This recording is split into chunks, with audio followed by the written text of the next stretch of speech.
Well, I think we should start. It's 1 minute after 7. So, hello everyone, and welcome to another meetup of Romania Power BI and Modern Excel user group. This is the second session of the month, with only 2 more to go this year in December, one in Romanian and one in English. Thank you all for joining this 40th meetup of Romania Power BI and Modern Excel user group. And thank you all for spending your time here, learning together with us when you could do anything else or be anywhere. Welcome to another session presented by one of the people outside Microsoft with the greatest impact on Power BI, in my view, Daniel Otykier. Thank you, Daniel, for accepting our invitation. And as I said earlier, I'm really, really happy that you accepted our invitation. Yeah, absolutely. I'm happy to be here. For our newest members, my name is Cristian Angel, and together with the second Cristian Prifti, the user group co-organizer, we will be our host today. Your host today. As I said, my English is not my first language, so I'm mixing up things. Whoever wants to connect with us, you have the short URLs at the bottom. I made them pretty similar, so you can easily remember. You can connect with us and stay up to date on LinkedIn with everything we are doing at ROPAG and outside the Romania Power BI user group. A short overview of the agenda. We are on the welcome and overview page. I'll briefly show you the next meetups that we have this year. Then Daniel will come with the feature session that he's here to present. Then at the end, we'll have a short Q&A. After the Q&A, we will do the sponsor raffle, the Enterprise DNA raffle, and I will tell you a bit more about it in a few minutes, and then we'll wrap up. And this is it for tonight. As general rules, please make sure that at least during Daniel's session, your microphones are muted and your videos are turned off. Please type your questions or comments in the chat area. Use a Q column in front of the question so we can spot them easier. Daniel said that he's also watching the chat, but I will try to moderate it during the entire session. And if you have problems with the internet connection, please drop off and join again. Teams is recording, so no problem on this. And speaking about recording, this meeting is recorded, and whoever doesn't want to appear on YouTube, this is the time to drop off and then check the recording on our YouTube channel. As I said, we have only 2 more meetups this year in December. The first one in Romanian, I will be presenting it with an intro on the Power Tools in Excel, where everything started with Power BI, Power Query, Power Pivot, Power View, Power Map, and so on. And then on the 21st of December, my friend Anthony will be presenting a session about field parameters and dynamic data visualization. Both of these meetups will be recorded, and together with our past recordings, you can find them all on our YouTube channel. If you go to bit.ly/ropag_history, you have all the recordings there. This is the place where this recording tonight will go, probably during the weekend. As I said, we have a great partnership with Enterprise DNA since 2 years now, 2 years and something, since August 2021. And the Enterprise DNA is the primary official sponsor of our user group. I'm proud to say that we were the first user group in the world having them as a sponsor, and they are offering on every English-speaking meetup of ROPAG 2 full annual Enterprise DNA membership licenses to the live attendees of our meetup. And whoever wants to participate, these two licenses will be allocated with a raffle at the end of the meetup. Whoever wants to participate, please scan the QR code or check the URLs. It's a Microsoft form where you are checking whether you want to participate or not in the raffle. And in the same form, it's a feedback form. So please, even if you don't want to participate in the raffle, please fill up the form, help us improve our future meetups. Don't worry if you don't have the time to scan the QR code. I will put the link in the chat during the session.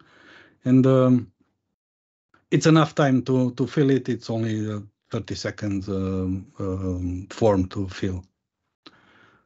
Well, coming back to our session today, let me switch this and come with the right t-shirt. Oh, nice. Thank you again, Daniel, for taking the time to present to our user group. I saw you were presenting already today for February, where Tabular Editor is a sponsor. So thank you. I know it's a busy day, and I'm happy that you are ending the presentation, hopefully for you, because it's getting late, with Ropag today. Yeah, it's an honor for us to have you here presenting at Ropag. Well, I'm, as I said, I'm super happy to be here, and yeah, this will be my last presentation for today, so that's fine. And you'll have to excuse if there's some background noise, because this is right around the time where we usually put our kids to sleep. So so if you hear some noise in the background, then you know what's up. So, but hopefully you can still hear me just fine, and it shouldn't interrupt the session too much. I mean, at the end of the day, the door is locked, so they shouldn't be able to to walk into the room at least. Don't worry, don't worry. Even if they would be there, it's not a problem. Everybody got used during COVID, so don't worry.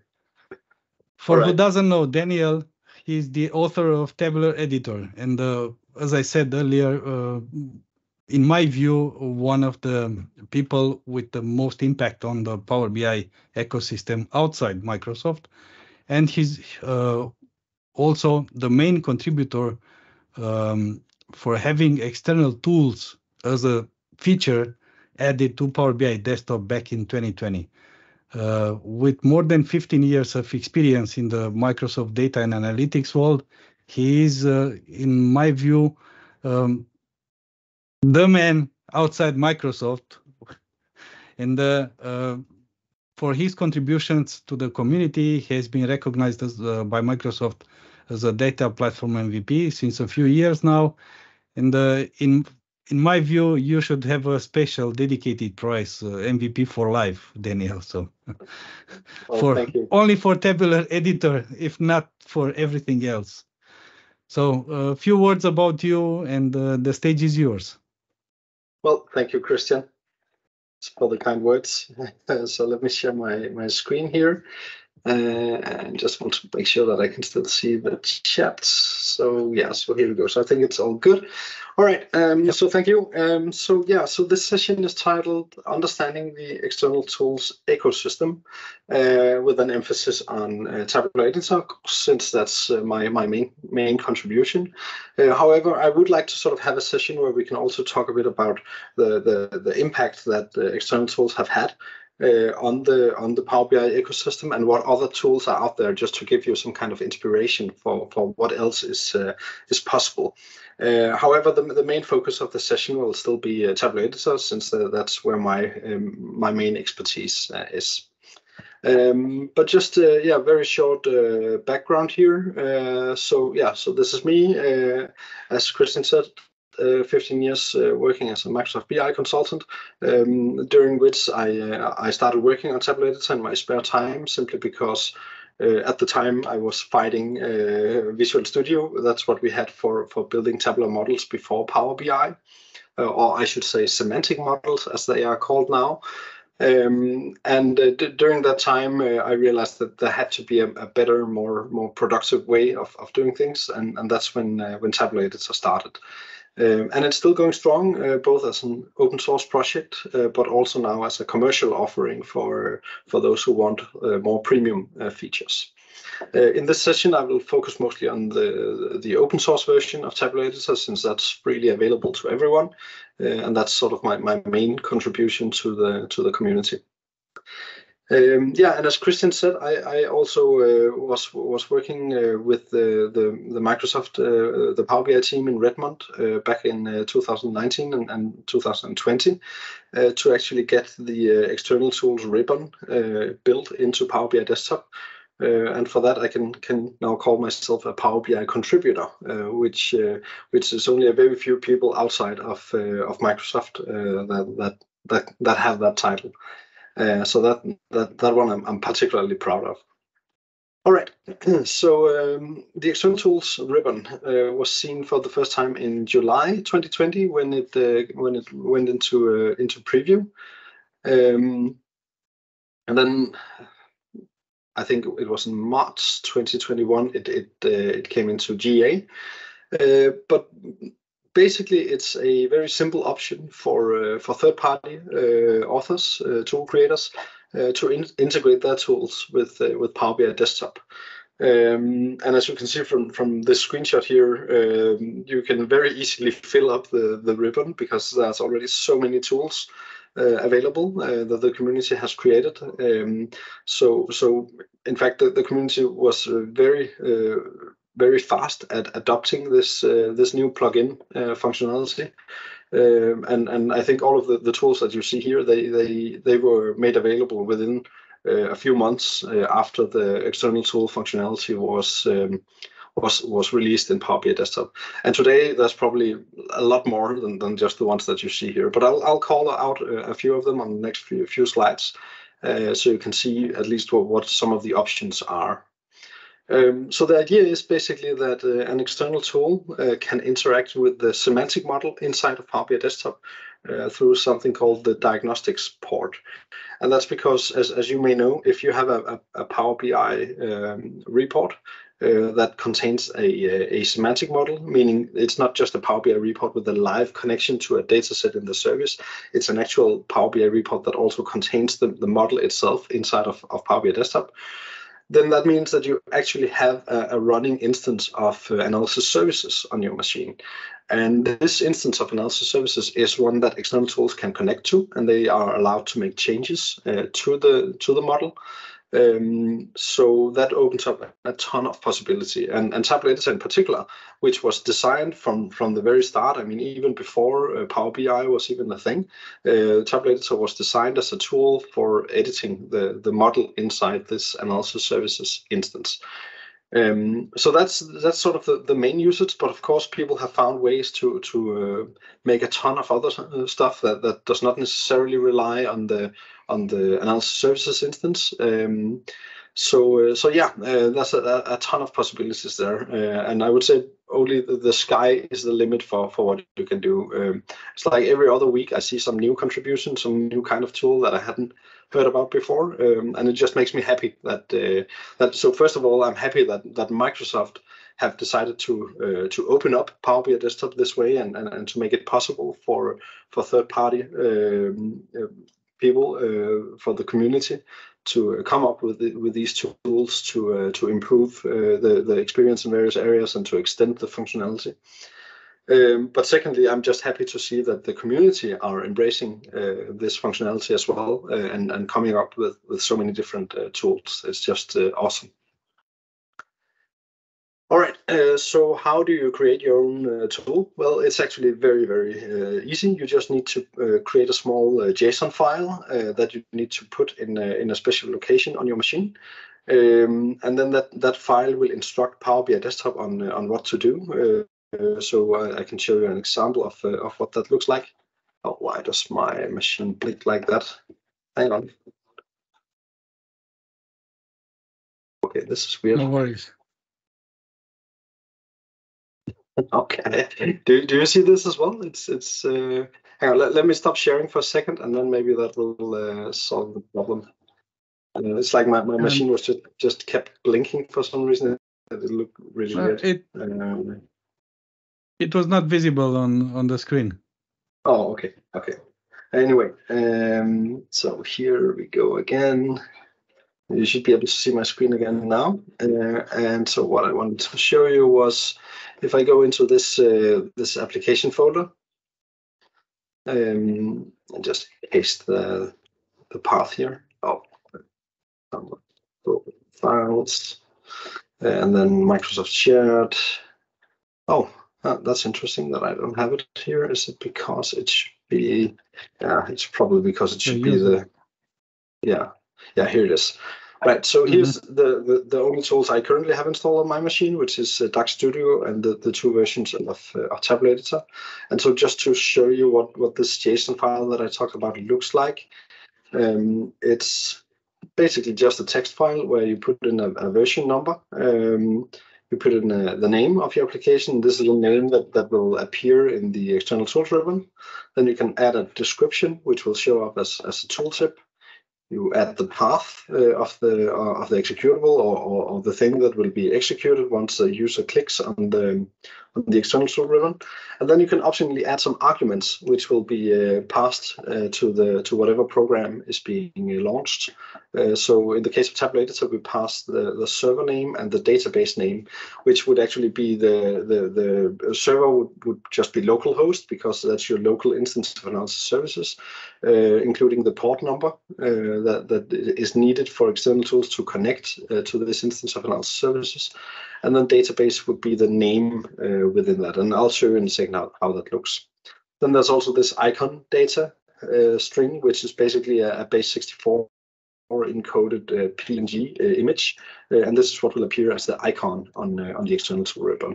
So all in all, when these files are present and you then start Power BI, then you will see this on the external tool ribbon, and you can see here we have these three tools that I have installed, and each of them show the icon and so on.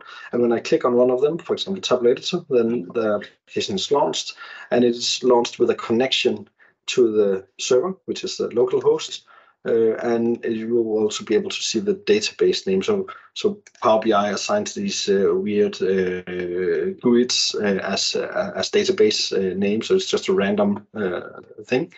But luckily, when we click on the button, then Power BI Desktop will tell us what this name is, so we don't have to worry about it. We can just open it directly. So that's how you can register your own tools, and it doesn't have to be an executable.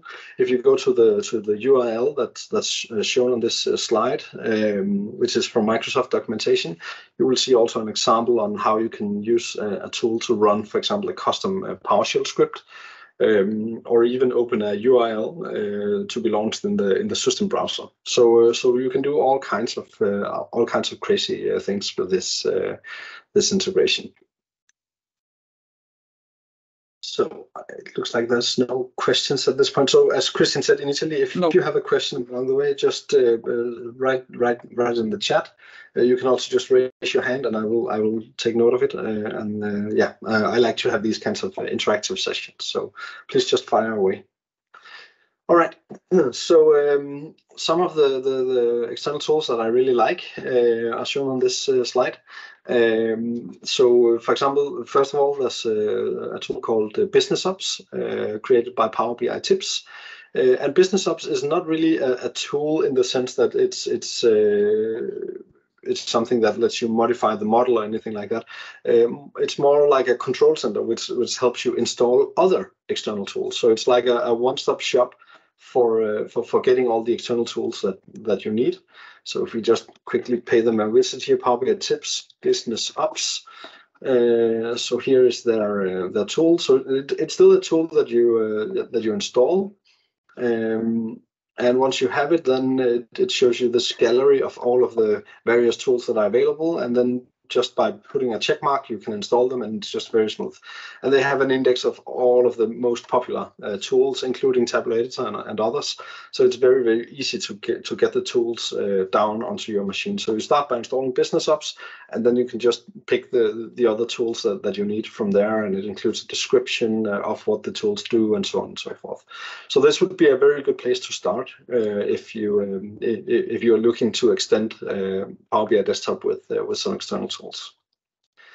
So next up on the list, another tool which I really like and highly recommend also for beginners is Bravo for Power BI by the SQL BI team.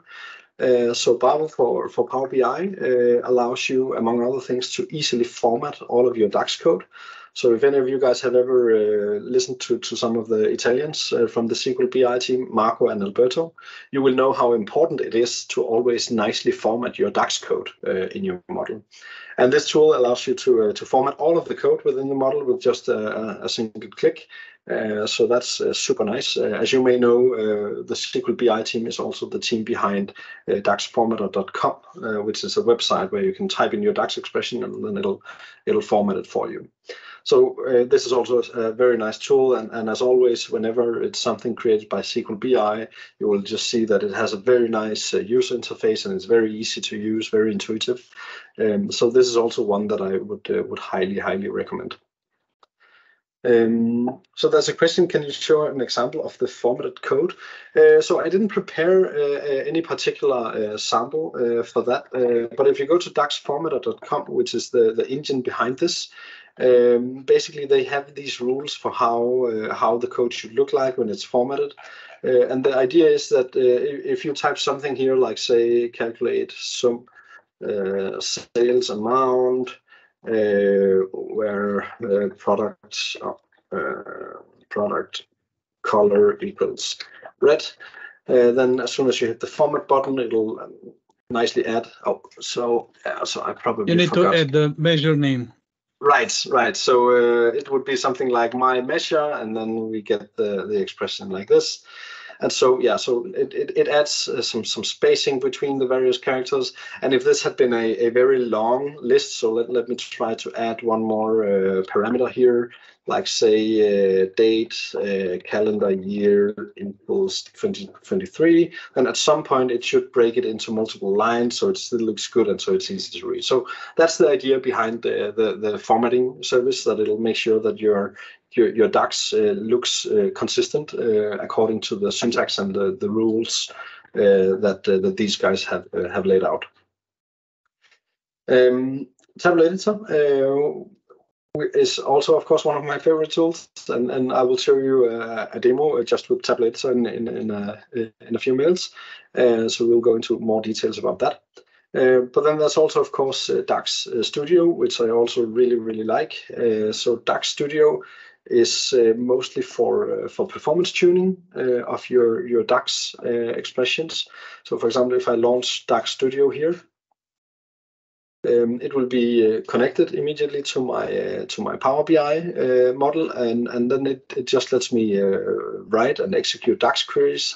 There's also like a query builder where I can just drag and drop the columns and the measures that I want to use in my query, and then it sort of generates the query for me. So in this case, I don't have any measures in the model on this particular demo, but you can use it to get at least a starting point for creating a query against your model.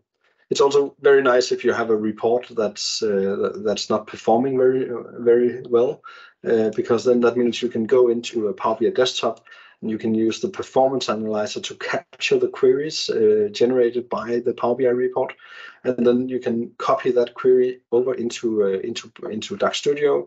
You can enable things like the query plan and the server timings, and then you get a lot of details about where are the bottlenecks in your DAX code, and which part is slow, and how is the engine evaluating the expression, and so on.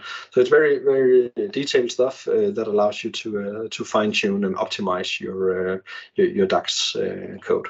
So very good tool, and this I believe DAX Studio was one of the very first tools available. I mean, it was available even before Power BI Desktop existed, where back in the days when we only had SQL Server analysis services. So this is also a tool that has been there for a very long time.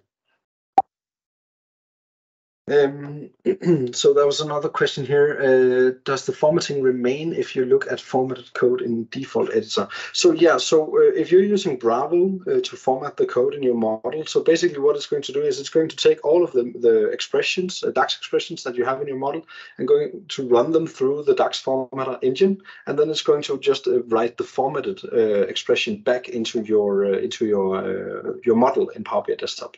So you will still see the formatting back in. So after running the tool, you will see the formatting in the formula bar inside of Power BI Desktop. Another tool that I really like is ALM Toolkit by Christian Wade. So let's also pay them a visit. So I don't know why this is showing this error. Oh, maybe they had an issue on their website. The funny thing was that it was actually working fine earlier today. But now, okay, so now it looks like their site is down for some reason. I don't know why that is. But ALM Toolkit basically is a tool that lets you compare two different versions of the semantic model, and it shows you all of the differences that exist between these two versions. And moreover, it lets you perform an incremental deployment. So let's say you've made some changes in a Power BI Desktop model, and you want to publish that model to the service, but you know that there are some changes in there that you don't want included in the service because they're still a work in progress or whatever. Well, then ALM Toolkit lets you do a comparison, and then you can select the things you want to deploy to do it. So it's a very cool tool for doing this kind of incremental deployment. If you work in a source control environment, for example, then this would be the tool for you, probably. But right now, for whatever reason, the website is down. But it was up as of a few hours ago, so maybe it's just a glitch. If not, then I'll send Christian an email, Christian Wade, and yeah, he'll probably make sure that it gets up and running again soon.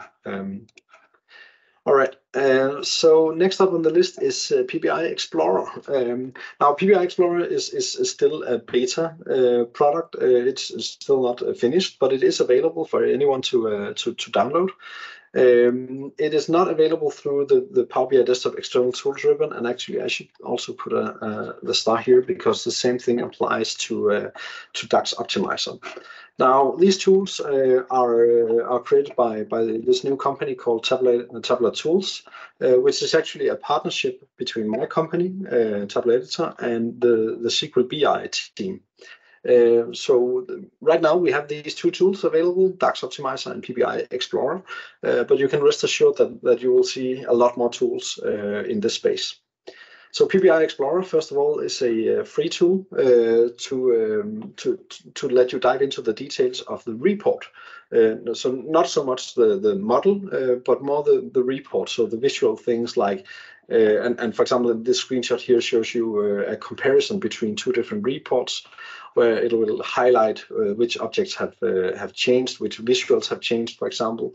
But there's also a lot more to it, like you can dive in and see all of the details. So what are the interactions that have been set up between the visuals, which visuals have filters applied, and so on and so forth. So it basically exposes all of the details of the report itself, so the visual part of the report. There's also a best practice analyzer for your report, so it can check stuff like, and you can create your rules, for example, to check that any report page should not have more than, let's say, 10 different visuals. So that's the kind of stuff that you can check using PBI Explorer. So yeah, super cool tool. And last, of course, but not least, is DAX Optimizer, which is another paid product. DAX Optimizer is a service that runs in the cloud, and that allows you to. So if you have a model that is slow, then you can use DAX Optimizer to automatically scan all of the DAX code in the model, together with the statistics for how big the various tables and columns are. And then DAX Optimizer can provide some suggestions on where you have, for example, bad DAX code, which doesn't perform very well, or if you have columns that have too high cardinality and you need to do something about that. That's the kind of thing that DAX Optimizer can do. So I normally say that DAX Optimizer is essentially Marco Russo in a box, because it takes all of his knowledge and expertise about DAX and performance optimization, and then you get it as a service for the price is $31 to get basically all of his knowledge on your model. So that's something also to consider if you ever have issues with DAX performance with the new models. So going back to the slides here, there are, as I said earlier, there's a lot of tools out there, and I don't have time to go through all of them. But I do want to call out a few other tools as well. The honorable mentions. There's Measure Killer by Bruno BI, which is a tool that scans your report and your data model to understand if you have any objects in the model that are not being used by the report. So, for example, if you have a lot of measures or columns that are not being used anywhere, then you should delete them to save space and to improve the overall performance. That's something that Measure Killer can detect. There's a tool called Metadata Translator by Kai Unkroth. This tool allows you to easily apply translations to your model if you need to have a model that can be viewed in different languages. And I believe it even has some kind of OpenAI integration or something like that makes it easy to translate to other languages. Mark Lillyweld, who's another MVP, has created a tool called Model Documenter, which basically does what the name says. It goes through all of the model metadata and outputs documentation, descriptions, formulas, and so on in a format that's easy to view and export. So you can have sort of like a catalog of your model. Michael Kowalski from the Power BI CAT team has created a tool called Report Analyzer, which essentially is used to figure out where in the report your bottleneck is. So the way it works is that you export all of the queries generated by Power BI while a report is being shown and while you interact with the various filters and slicers. And then the Report Analyzer tool will basically show you what the report looks like, so where the various visuals are, and then it will highlight where the bottlenecks are, so which particular visuals are very slow, which ones are fast, etc. So this is also a very helpful tool if you're doing performance optimization of your reports. Radacat has created Power BI Helper, which is sort of a tool that does a lot of different things, combining several of some of the other tools. So it's all just a matter of preference whether you prefer specialized tools that can do one thing really well, or if you would rather have a tool that can do many different things. So that's Power BI Helper. Among other things, it lets you export metadata. It lets you clean up unused objects and do comparisons between files. So yeah, it has a lot of different features in there. So definitely go and check that out as well. So Christian, a question for you. I'm assuming you will. Can you make these slides available for people in the meeting? Yeah. Okay. Very good. Because you will have to Google the names of these tools to find them. So if any of this is interesting to you, then yeah, it should be just a matter of Googling them and then you'll find them. I also noticed there's a company called Acteris, or Acteris, I'm not exactly sure how it's pronounced. They have this tool called Acteris Modeler, which is also available as an external tool. And this is pretty nice if you're in the space of, if you're working with some particular ERP system, typically for accounting or financial planning analytics. Then they have this tool that lets you easily create the full model, or the full a model that's basically optimized for a particular kind of ERP system. And then there are many others. Now, of course, not all of these tools are free. Some of them have some kind of commercial model. So Measure Killer, for example, is a commercial tool, and so is Acteris Modeler, the last one I mentioned.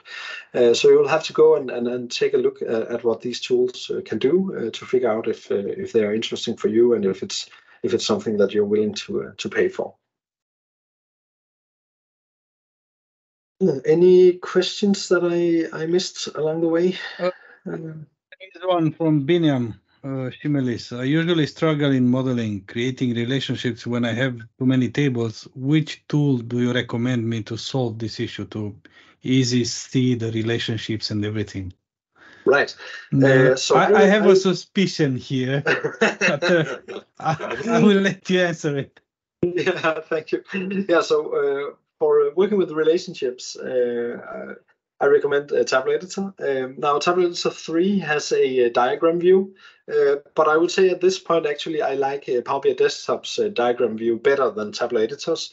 But one thing that Tabular Editor is really good at is batch changes. So if you have a lot of tables in your model, and you need to create relationships between them, then one thing you could do, and I think I'm actually going to demo this later if we have time, is to create a script that will automatically generate or add or create the relationships in your model. So typically, maybe you have some kind of naming convention or something like that, or we can look at the keys within the tables. And from there, we may be able to figure out how the tables should be related just by looking at the names of the columns and so on. And I actually have a script that can then automatically create all of the relationships based on things like naming conventions. So I would definitely recommend Tabular Editor if you're working with large complex models with many tables. Even Tabular Editor 2 is very good for this, and it's also have the scripting feature that I talked about. There's another question here I see from Fernando. There's some overlapping within the external tool stack. Yeah. Will that create a problem for some new developers, or will it end as a matter of the developer's choice which ones to use? What do you think? Well, that's actually a good question, Fernando, because yes, as you've seen, there's actually a lot of overlap between many of these tools. Topics like performance comes up a lot. Removing unused objects is something we see a lot. So my advice would be to make sure that you, I mean, for the free tools, I would just say, go nuts, try them out. If you don't like them, maybe there's another tool that does a better job, and then you can just use that. For the paid tools in here, hopefully they will have some kind of a trial, free trial, so that you can try it out and get an idea for it. I don't want to recommend any particular tool over others for solving a specific problem, because it will also many times be a matter of preference, whether it fits within your preferred workflow or not. But for all of the free tools, I would say just give them a try and see if it's something that makes sense to you, if it's intuitive to use, and if you like the user interface and so on. And if not, just maybe send an email to the author with some constructive criticism, perhaps. I'm sure they would appreciate that. For all of the paid tools in here, ask them if they have a free trial available so you can try it out. Try before you buy. All right. That was the one last question here. Do you know of any data dictionary type tools allow you to define data names, apply them to tables, ideas to ensure consistency of column names used in all tables? So again, I would say Tabular Editor, including a suitable script, could probably do this job. I know at least one guy, Michael Kowalski from the Power BI Cat team. He has a blog at I think it's elegantbi.com. Let me just see if I can find it. Where he's done a lot of effort into creating, using Tabular Editor scripting feature to create these kinds of automated data dictionaries. So yeah, and this is a topic that he does he writes about a lot. So you can see that there's quite a lot of posts here regarding the data dictionary. So I think you should take a look at some of his stuff, and maybe you'll find something there that can be used. I'm not aware of any tools that does this specific thing on its own, but there could be some. I don't know, or maybe you could create one.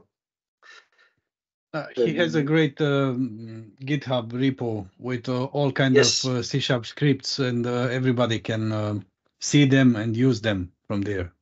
Yeah, absolutely. All right, so let's circle back to Tabular Editor. Just to put a few more words on what this is before I go into the demo. So basically, it started out as an offline semantic model editor for analysis services back in 2016. And for this reason, of course, it also works with Azure analysis services.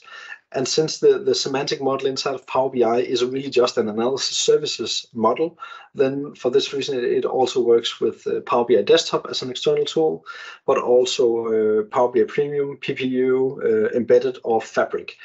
Although it does require having access to the XMLA endpoint. And for this reason, if you only have Power BI Pro licenses and no Power BI premium capacity or premium per user, then unfortunately you will not be able to use the XMLA endpoint for the service, and that means that you will be limited to working with Power BI Desktop and external tools for Power BI Desktop. But there are some very interesting use cases when you have access to the XMLA endpoint, because that means that you can then go directly and edit or modify the semantic models in the Power BI service. And that definitely has some advantages as well. So as I said, we have two different versions of Tabular Editor as well available. We have Tabular Editor 2, which is completely free and open source, and which is the one that I'm going to demo in this session. And then we also have our commercial version, Tabular Editor 3, which funnily enough offers a free 30-day trial, so you can see if it's something that you like before you buy it. I see there's a question here. The big challenge I hear regularly and something I have encountered is IT blocking external tools being installed as they are not certified. So Tabular Editor is certified in the sense that it has so the code, the binaries that you download have they are signed with a code sign certificate. So that ensures that you should be able to install them and run them without having antivirus tools complain and so on. If you're looking at any other kind of certification like ISO certification and stuff like that, unfortunately we don't have that at the moment, but it is something that we are working on, at least for Tabular Editor 3, since this is a closed source.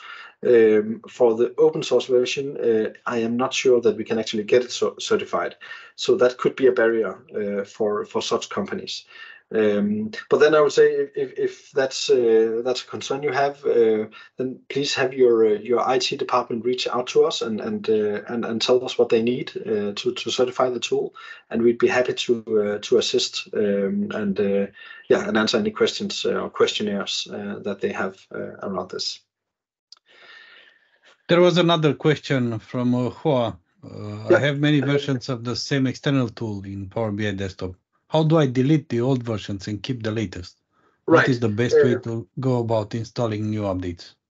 Right. So basically, if you need to, so I'm not exactly sure how other tools does it, but with Tabular Editor, we make sure to basically just overwrite the existing file. It could be that there are other tools that just create additional copies of these JSON files, and then what you can do, basically, if you don't want to see them inside Power BI Desktop, you can just basically remove the files from here, because Power BI Desktop will only show you the tools, the buttons, corresponding to the files that exist in this folder. So if you have some tools that you want to get rid of, simply just delete the JSON file and restart the Power BI Desktop. Okay, thank you. Right, so I have a few more slides I just want to jump over quickly before going into the demo. So basically, what are the advantages of using a tool like Tabular Editor? Well, I would say the main advantage is speed and productivity. So one of the advantages of Tabular Editor is that it's working offline on the model metadata, which means that every time you make a change, like change the expression of a measure or change the format string or display folder or something like that, it doesn't go and update the underlying semantic model every time you do that. It's only when you hit the save button that it goes and performs this update.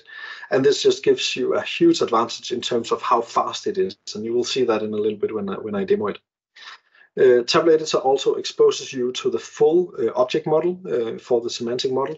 And this allows you to access features which are not actually available in Power BI Desktop. So that's things called KPIs, for example, that you cannot create in Power BI Desktop, but you can consume them, which is quite funny.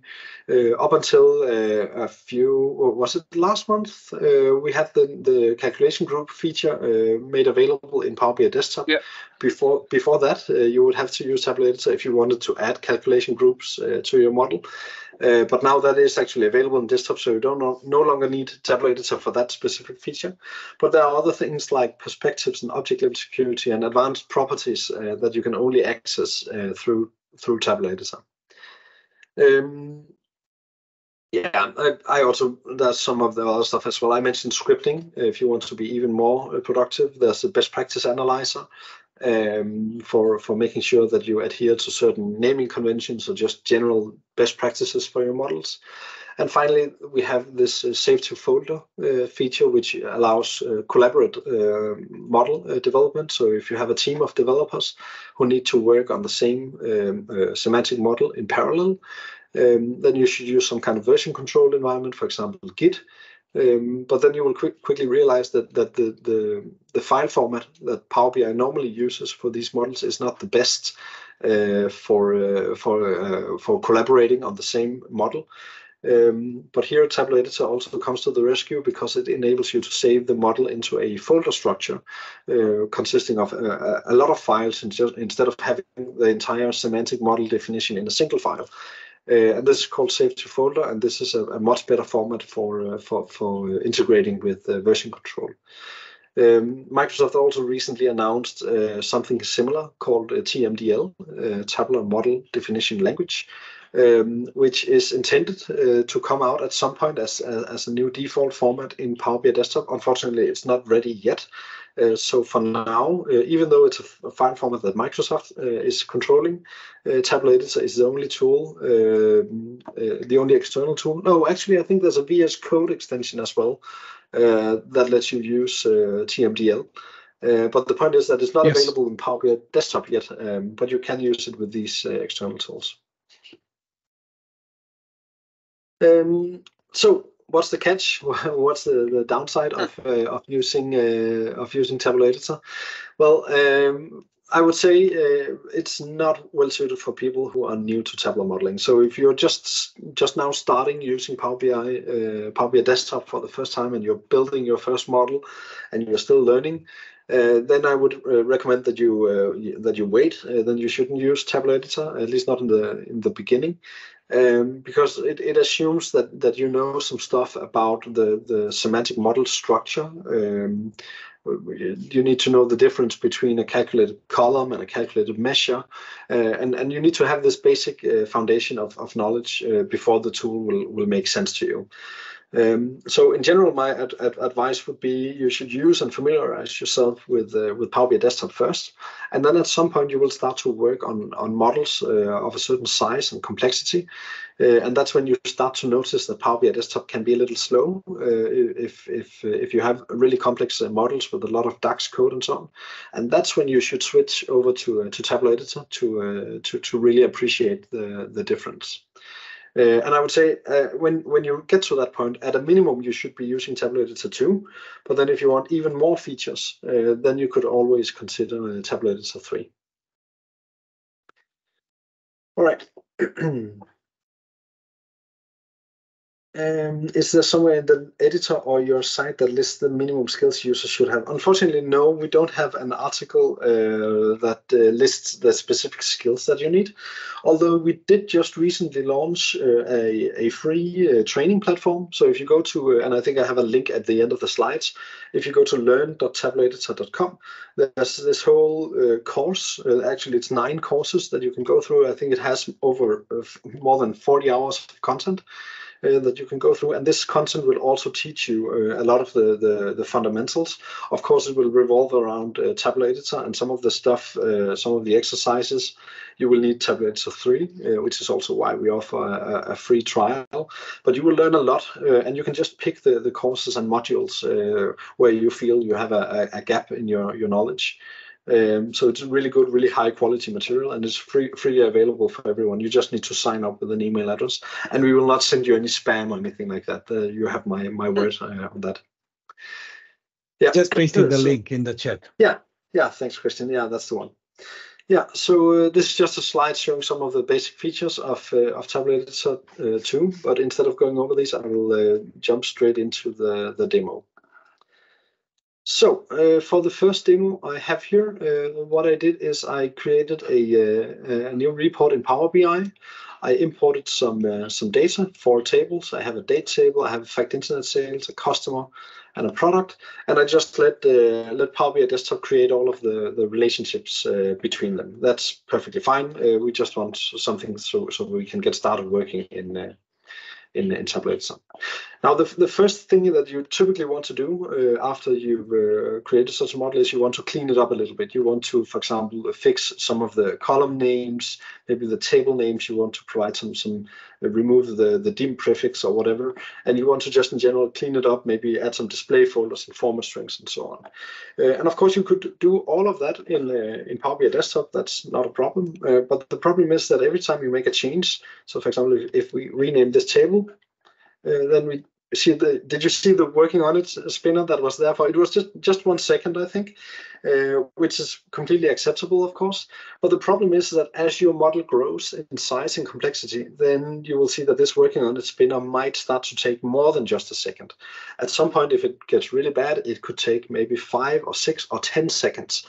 And personally, I just feel that that's kind of disruptive for the whole editing experience as you are building and developing your model. And this is where Tabular Editor really shines. So let's launch Tabular Editor connected to this model. And I think I actually already had one instance of Tabular Editor open, so I'm just going to close that. So here we go, Tabular Editor. So this is now connected to the same model. And the first thing we notice here when we expand the list of tables in Tabular Editor is that, yeah, sure, we have the dim date table and we have the product and fact internet sales and dim customer, but then there's also a bunch of other stuff. So there's all these hidden tables called local date table and date table template and all this stuff.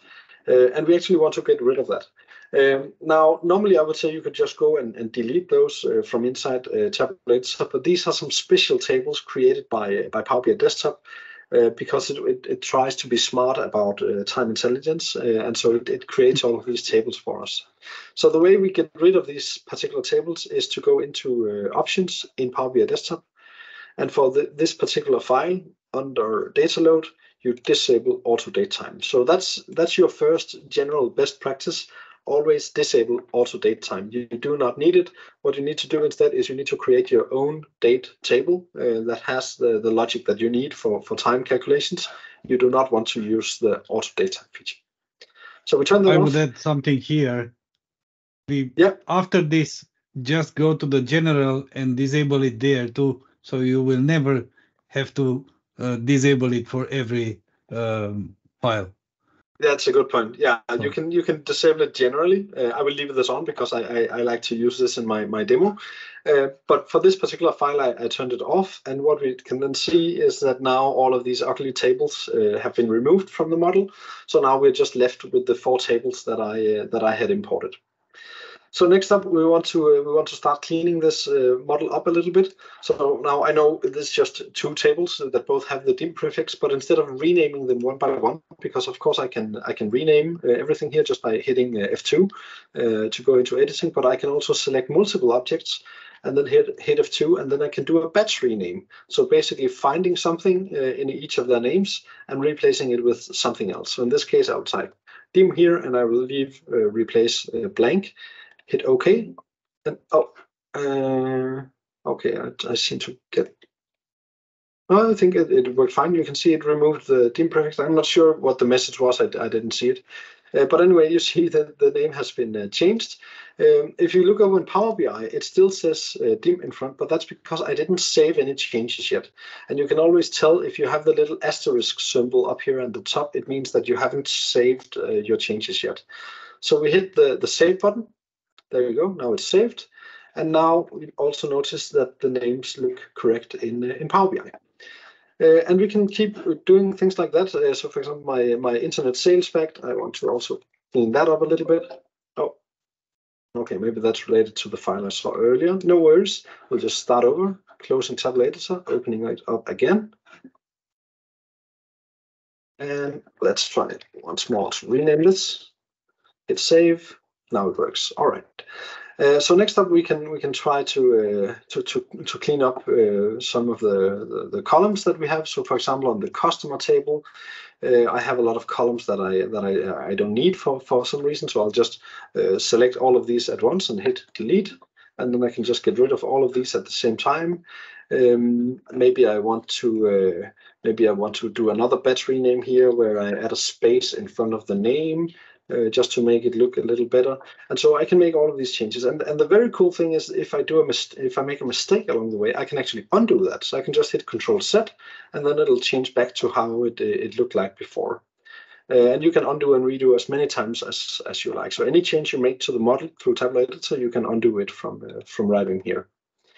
If I want to organize the columns into display folders, I can just again use multi-select, create a new display folder. Let's call this attributes, and then we can just very simply drag and drop. We can even do copy pasting, for example. So if we wanted to have a copy of the date table, maybe because we wanted to create a role-playing date dimension or something like that, we hit Control-C followed by Control-V, and then we have an identical copy of this table in our model.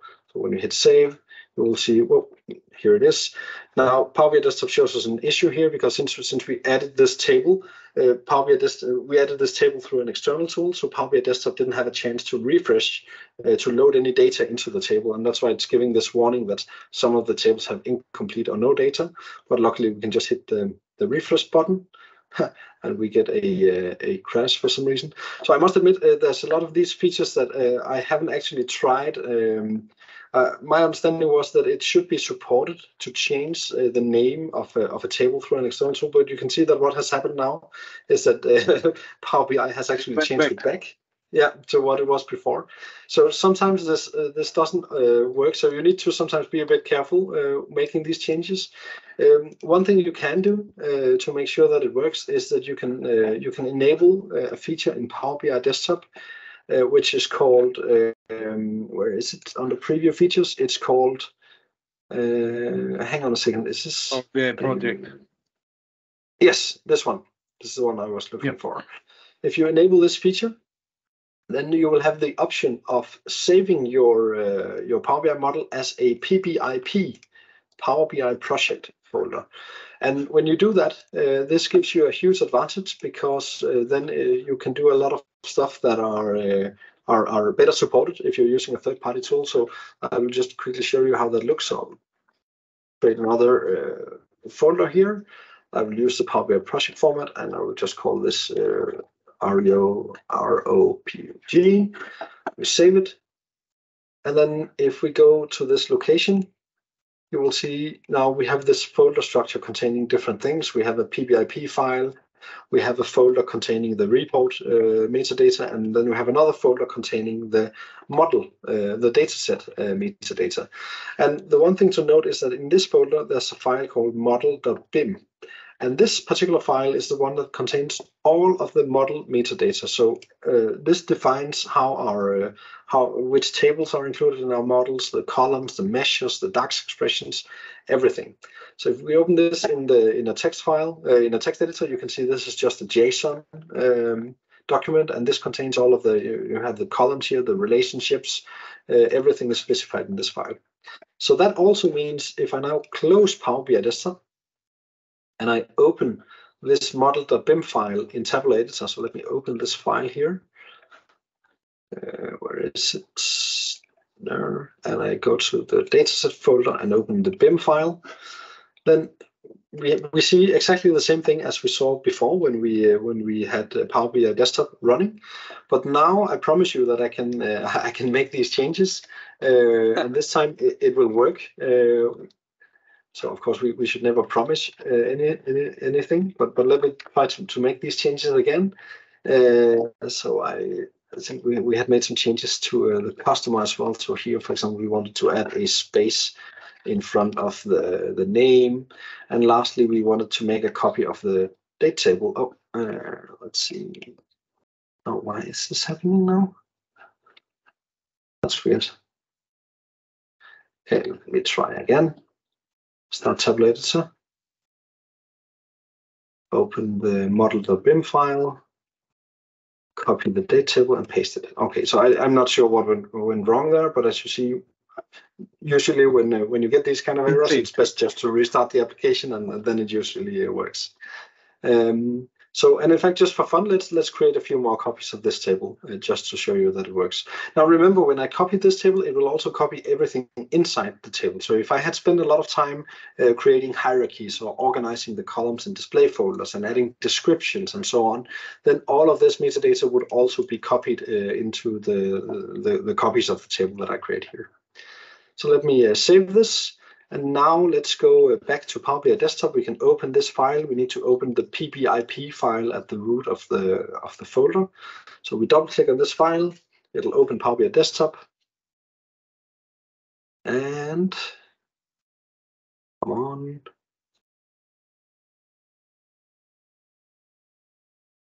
All right, so there we go. Now we have all of the tables. And we do still get the warning here that some of the tables have incomplete or no data. So hopefully now when we hit refresh, yeah, now Power BI is able to refresh all of these tables. So let's just give it a second to complete. And there we go. So now we have this model loaded with all of these many tables. So we have date 1, date 2, date 3, etc. So this approach generally is easier, especially if you have spent a lot of time refining all of the columns and the metadata inside the table, the way that you can just Control-C, Control-V, and then you have a copy of it. So there's a question that I'm curious about, but haven't played with. Yeah. Is the use of Tabular Editor with Microsoft Fabric, specifically when the semantic model is created in the service? What can you share with us about?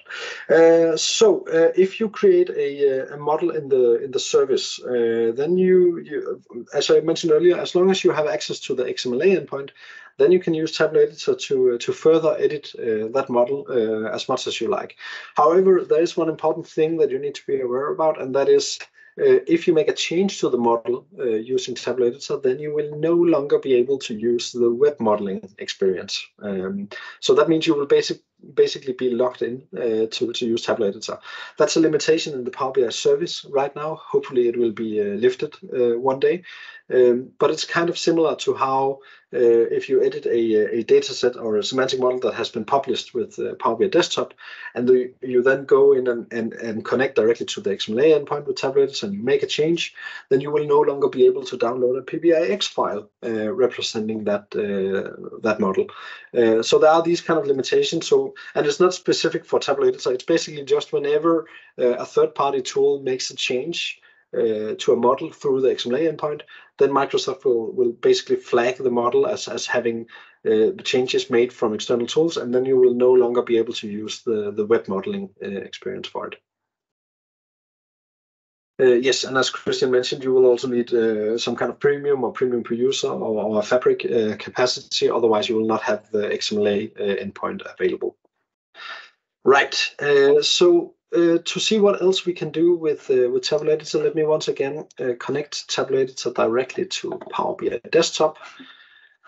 And now let's start to add some measures to the model. I like to add measures. It's always a good practice to have explicit measures in your model, meaning that if you have a numeric column like sales amount or tax amount, that you hide that column and then you create a DAX measure to specify how you want the values in this column to be aggregated. So with Tabular Editor, you can right-click on the table, create new measure, then you give it a name, sales amount, and then you type the DAX expression. So with Tabular Editor 2, unfortunately, there's no IntelliSense when you're writing DAX code, and that's also why I said that Tabular Editor 2, at least, is not really a good tool for beginners.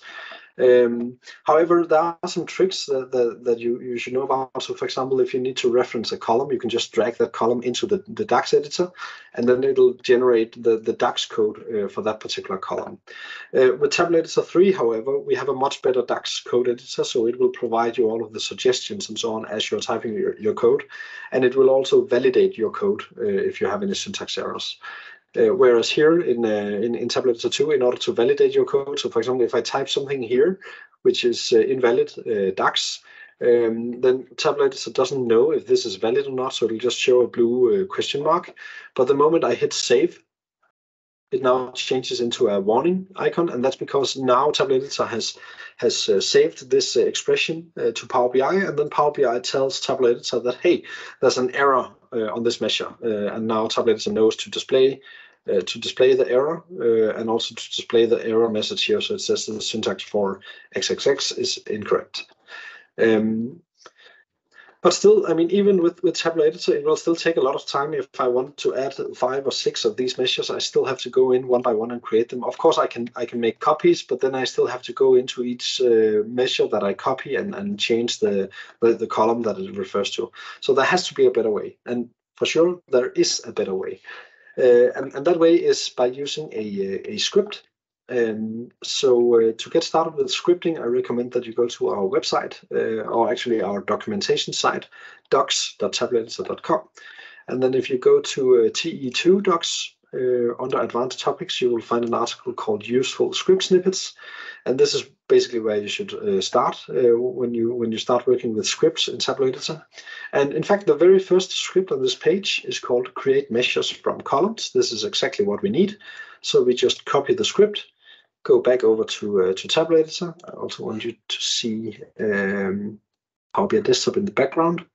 So we go in here, we paste the script into the C# script tab. So here's the script.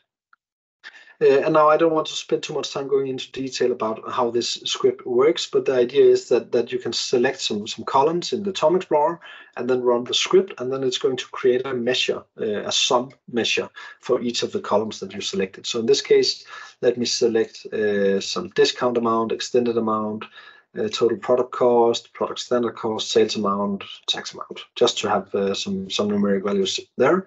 So I selected a total of 6 columns. And now I run the script. Oh, and we get an error probably because I made a selection. So yeah, it tried to execute just the code I had selected. So I need to make sure I don't have any selection. I just wanted to execute everything. So let's try that again. So here we go. So now it generated these 6 measures for me, and also it made sure that the columns they were based on have been hidden. And if we take a look at these measures, you can see they now have, each of them have the correct DAX expression, and we also apply a description to each of these measures, and we set the format string as specified in the script. So if I now hit save, you'll notice the field list in Power BI has been updated, and now we see the measures here having been created. Of course, we can take this one step further because there's another cool script we can use. For example, if we wanted to generate copies of these measures that show year to date, month to date, etc., time intelligence. So here somewhere is like a full script. Where is it? This one. Which generates many different flavors of time intelligence. And again, I don't want to go into too much detail. I just want to show you how it works. So I paste the script in here, select the measures that I want to generate time intelligence variants for, and then we just hit the run button. And just like that, we just generated something like 36 measures. So once again, if we hit save, we'll see the field list being updated in Power BI. And yeah, I mean, I don't even want to think about how much time it would have taken if I had to create all of these measures manually in Power BI Desktop. But just with Tabular Editor and with scripting, I can do this in just a couple of minutes. So yeah, hopefully you understand how this scripting feature is very, very powerful, and you can use it to do a lot of advanced stuff. So the last thing I want to show you as we are just have 5-6 minutes left, and I also want to leave time for some questions, is another feature called the Best Practice Analyzer. So if you go and search for Power BI Best Practice Rules, you will find an article created by Michael Kowalski from the Power BI CAT team. He's created a huge repository of these best practices that he believes everyone should follow when creating models. And these rules can be loaded into Tabular Editor, so that Tabular Editor will show you where you have issues in your model and what to do about them. So in this case, the rules are available on GitHub. And all of the rules are just specified in a JSON file. So you can either get the URL to this JSON file, or you can copy it down and put it locally on your machine. But the point is that you have to load the file into a Tabular Editor, and the way you do that is going through the tools menu. There's an option here called, first of all, you can open the Best Practice Analyzer. You can see right now it's empty, and that's because I don't have any rules right now. But then if I click on the Manage Rules button, it lets me create my own rules. If I want to do that, I could create them one by one. In this case, I just want to add a set of rules from a URL. And that's just the URL from the GitHub repository that Michael provided. So I click OK. And then all of these rules will be loaded into Tabular Editor, and now we can see some content in the Best Practice Analyzer. So it shows us a lot of stuff that we can do better. So for example, make this a little smaller. There's a recommendation here to always use, to not use floating point data types. And that's because I have a couple of columns in the model, so the weight column and the discount amount, which use the double data type. And I'm not saying that you should never use the double data type, but I'm just saying that you need to think carefully if that's what you really want, or whether you want to use a fixed decimal data type instead. There's also this one called a model should have a date table, and you may think, hey, but this model already has a date table, so why is it complaining?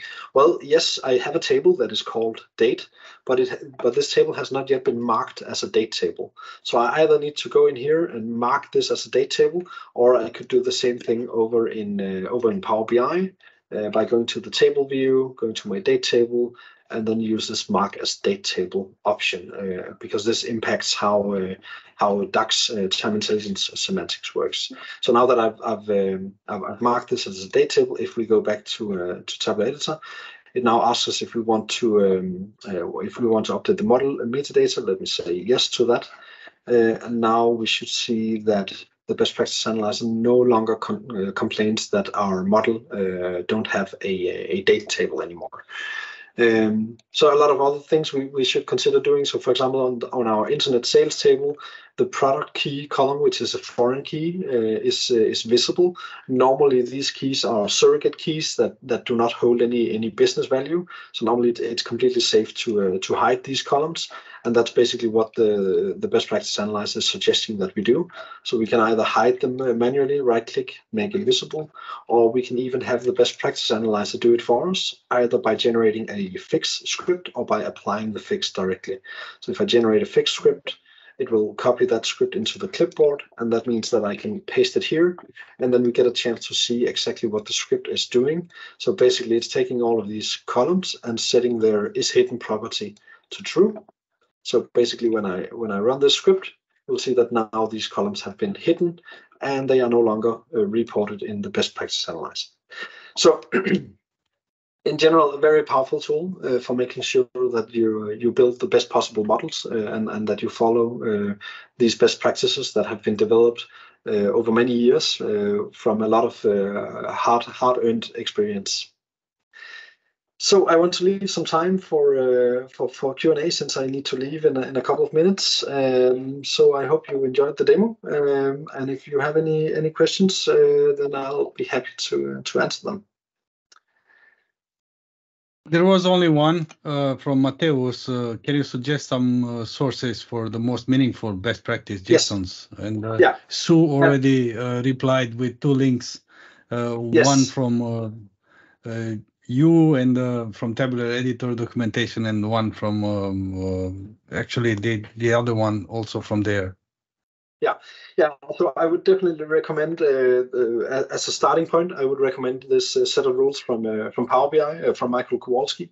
That's a very good starting point. And also, I mean, at the end of the day, this is the rules that Microsoft have provided for use with Tabular Editor. So it should be a very good place to start. And then you can always expand it with your own rules for sure.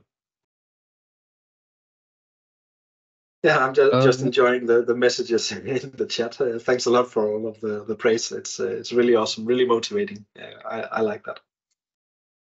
As I said, I found it really, really useful over the years, and I've started with TE2 and then moved to TE3. And as you said at the beginning, one should understand first what's behind the scenes, behind Power BI before starting it, but it can help immensely. Yes, absolutely. Yeah, and you will know when the time is right, because you will be working in Power BI Desktop, and at some point you will start to be annoyed by the working on it spinner, and that's when you know you should launch Tabular Editor, and then I promise you it will make sense to you, and you will like it. Daniel, I've got a quick question for you.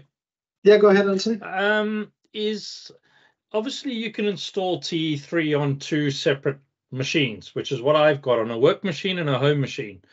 But the challenge is, obviously, I've got C# scripts that I've got on my personal one, and I've got my work one. Is there sort of view to having like a GitHub that you could then sync it to, that you could at least have one single repository of your scripts? Yeah, it's not functionality that we provide out of the box, because there can be some dangers involved with just loading arbitrary C# scripts. As you may know, you can do anything with C#. So we need to make sure that users are. So we need to make sure that users know what they're doing when it comes to scripting.